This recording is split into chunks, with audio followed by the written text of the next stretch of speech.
Hey guys, what's up? Master Terry here in the gym. I am here to talk with you about training shoes for specifically for martial arts, and to share with you some of the desirable qualities that a good training shoe might have.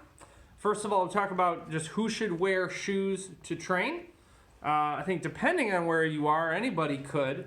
If you're talking about coming down to the school and be on the carpeted floor and who should use shoes, I think kids should not unless they have a real serious reason to. Which also, I'll do a quick tangent here and just talk a little bit about training with socks on. Don't love it. Don't love the look of it. I don't like the way that it feels either. A little slippery, little bit little kid-ish, I think, to train with socks on. You see a lot of times, like Master Jason will tell the black belt camp guys, hey, it's time to stop doing that. So if I were like really wanting to be taken seriously and just kind of look and feel like a serious young martial artist, I would definitely ditch the socks. If you're a tiny kid, socks, whatever. I guess that's just my opinion. Maybe it's just sort of a pet peeve thing or whatever, but that brings us back to shoes after the sock tangent. I've got these shoes to show you for various reasons, but what we're really looking for are shoes that meet the following criteria. All right, first of all, I want to show you my wife's. This is a kind of shoe she wears to work, but it is a running style shoe. And what that means is you have support only in this direction. You don't have a lot of lateral support. So it's real easy to turn your ankle doing anything that shifts your weight side to side like we do often in the martial arts. So I would say, first of all, do not wear a running shoe in your karate training. That is asking for an injury. Another example of a shoe with a high heel would be this weightlifting shoe. I don't think anybody is in danger of wearing a squatting shoe to do martial arts in, but I just want to show you that most shoes that are just kind of your tennis shoes are going to have a higher heel than a toe, and you've probably noticed this, and that you might wonder about that, like, hey, why does my heel have to be elevated? That isn't naturally like how your foot was. If your foot was supposed to be that way, wouldn't it just be that way? And there I think is something to that idea.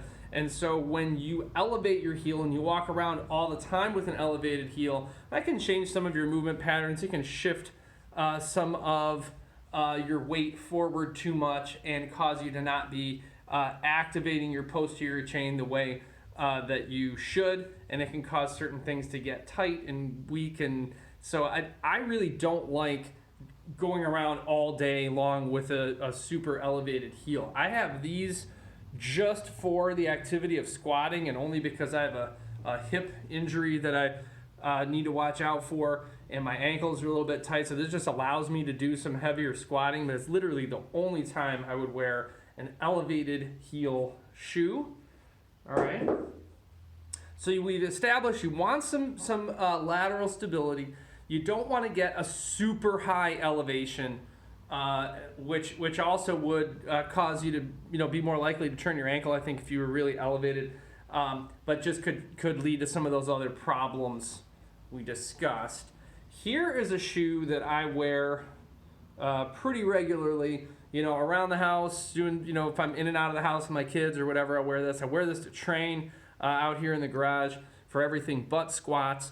And it's an okay karate shoe. I'm going to show you the thing that keeps it from being a great karate shoe, just so you can then take these criteria and then just go find, I think you can find really good karate training shoes in, you don't have to just get a specific karate shoe, I guess is the short way of saying what I was trying to say. There are karate shoes, but usually they're just like super minimalist, like nothing, and then you kind of wonder, like, wait, why am I even wearing a shoe at all? So all right, so here's what we have. Here is kind of a CrossFit style zero drop shoe. That's kind of extreme to have 0 drop from heel to toe. You see it's real flexible. It's got kind of a wide toe box, which I like. Just allow your feet to spread out in there. Your toes should not be scrunched together in karate because you do need them to kind of splay out and create that nice balanced foundation for you, especially while you're kicking. I'll show you the only reason I don't like these for karate is you have to look at your tread. This doesn't have a real serious tread that's going to get caught or stuck on the floor. It's fine for kicking, but you really want to think about the pivot that occurs on the ball of that foot and sometimes even on the heel.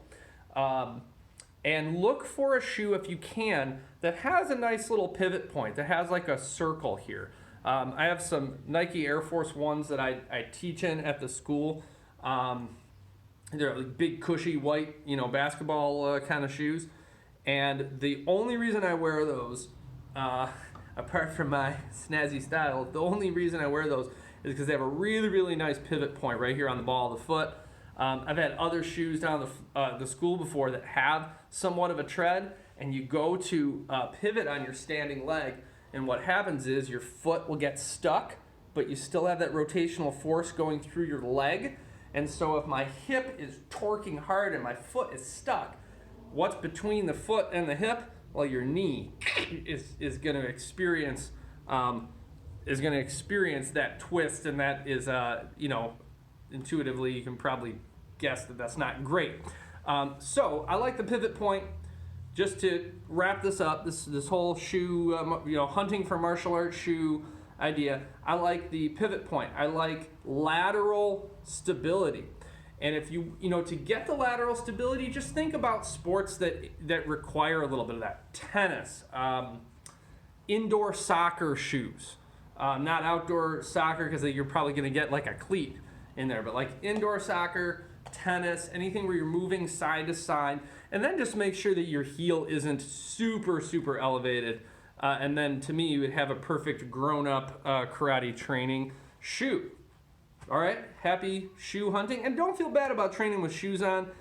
If you never have and you're looking to switch to it, I would say give it a solid 2 weeks, and you will just feel like it is your regular thing at that point. It might take a little getting used to, but it's not that tough to get used to. Okay, talk to you later.